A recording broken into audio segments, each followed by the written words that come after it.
We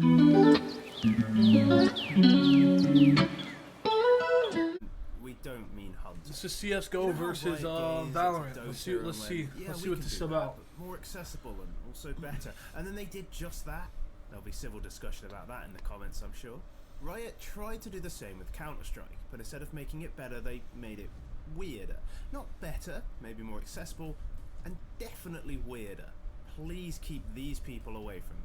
So, what makes it different? What did Riot succeed on, and where did they miss the mark?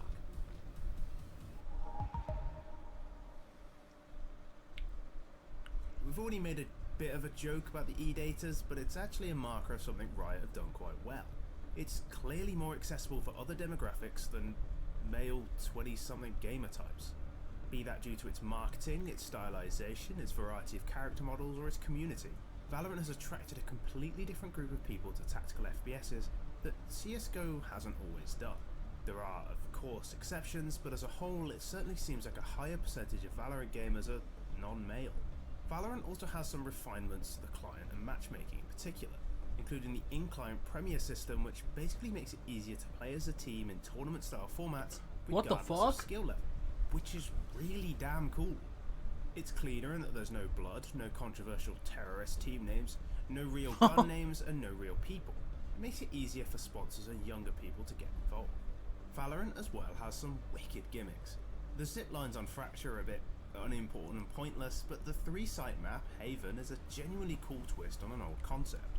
There are some quirks of the map system that we'll get into later, but there's at least some interesting ideas. Bro, the fucking... some of these maps are a few fundamentals of tac shooters in very obvious ways. Post plants, use your Viper mollies or your Killjoy mollies on the bomb. It's very simple in that case. There's definitely something to the fact as well that both teams have the exact same guns. If you prefer the Vandal or the Phantom, you can use it every round. There's maybe a balance issue there, but there's more of a question as to which is better.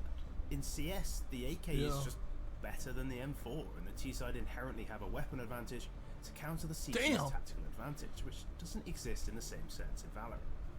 Having so many different agents, with more coming out every so often, adds, at least theoretically, a hell of a lot more depth. Bored of playing a duelist? Take a completely different path and play a Sentinel. Bored of being a site anchor? Pick Jet and snipe mid. Well, if you can pick Jet, of course. That leads into one of the first issues with Valorant. While having so many agents adds depth and gives people very clear roles, which can help them learn, it also causes friction. Do the words Instalock Jet and Reyna give you a Pavlovian fight or flight response yet? Oh my god. Yes, they will. Because of those clear roles, most people tend to gravitate towards one or the other. But if your team already has a Sage and you main Sage, all of a sudden you're uncomfortable. To some extent that exists in Counter-Strike, but when somebody takes your role, you still have all of the required skills to do the job in terms of utility, guns, and hands at least. Oh, true. Nice sometimes. In Valorant, it's a whole different kettle of fish. Yeah, You've got facts. Completely different utility and ways to approach the game, and there's 5 colourful flashing things on your screen. Homie, if you're a main Jet Valorant and you have to can be play hard like Sage, understand it's so different. It's really hard to figure out what exactly is happening and what you're supposed to do about it, especially as a newer or less consistent player. Facts. Also, in some ways, while there's more depth to Valorant because of all the agents, that can actually go the opposite way. Less is indeed often more, and simplicity actually adds complexity in some ways. Yeah. Put it this way, while every agent can play everywhere, some are going to be objectively better than others at some roles. No game's ever had lots of characters and each of them has been different and perfectly balanced. So while you can do lots of different setups and execute in theory, some will just be better. What's the point in all of these cool ideas if Sage can just say lol wall GG and end it all? In CS, everyone has the same tools, so in some ways you have to be more creative to find space and win duels with the limited tools you have. Damn. If you've ever heard of the idea that restriction breeds art, this is a similar concept. Though Valorant does seem to attract more people to play the game, barrier to getting good is very high. If this is your first tac shooter, man alive, learning about all the tricks is going to be a steep learning curve. But it's so hard. Trying to learn chess by playing a board of 32 knights. Right. While Valorant's matchmaking system is actually very good, it does for some reason not allow you to pick the maps you want to play. CSGO systems I never thought of that also actually. because people That's actually a really good one point. map and get massively overranked by learning that. But also just let me not play Fracture. I hate that map. While CSGO has some dodgy maps and strange decisions regarding the rotation, there is a lot more choice because people can and do make custom maps, and some of those get picked up. Doesn't exist in Valorant where Riot make. I think that it eventually will come. Both games have balance issues and always will, and there's an argument as to which is worse. Valorant has agent-to-agent balance problems, which will be frustrating. So Valorant's definitely worse. A broken agent on each team, whereas in CS, if a gun is broken, it's broken for everyone. Which is worse? Who knows? Valorant, one guy gets to ruin everyone else's fun. In CS, regates 5 broken guns, which can also be horrible, but at least you have your own. Well, if you ignore that Valorant has also had some gun balance issues as well, but yo, I remember that Valorant shit. Used to be a more streamer-friendly game. A lot of people watch Valorant, a lot of the streamers switched over. Fundamentally, the potential audience is wider, the game is newer, flashier, and more colourful. So that's another thing, it's just more colour. The flashy moments are really fucking cool.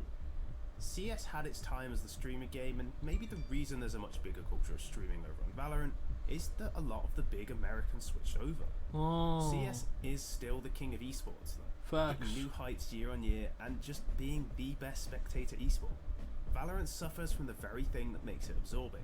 There's so much going on that without being intensely involved in the game and the storylines, it can be hard to follow. True. CSGO fundamentally is easier to explain to somebody who doesn't play the game. You can show your parents, your cousins, your pets. Facts, anyone can understand CSGO. We at ESL are here to make a definitive conclusion that none of this really matters. Both games are incredible in their own right, with their own unique twists and the greatest genre of games ever made. Yup. If you like one more than the other, that's great. What up, Aaron? Good for you. Enjoy that game, talk about how great it is, and make sure you leave very angry comments to people who like the other game on this video. For sure. We love both, and if we had more free time, we would play both all day, honestly. Maybe you guys don't hate each other because you're so different. It's because you're so CSGO's fun. I just fuck with Valorant, man. And let's come together to hate a That's a crazy peak. MOBAs. Just kidding. We love Dota. Okay. Yo, W video, man. ESL, W video by them. Thank y'all, man. Thank y'all. That's W video, W video.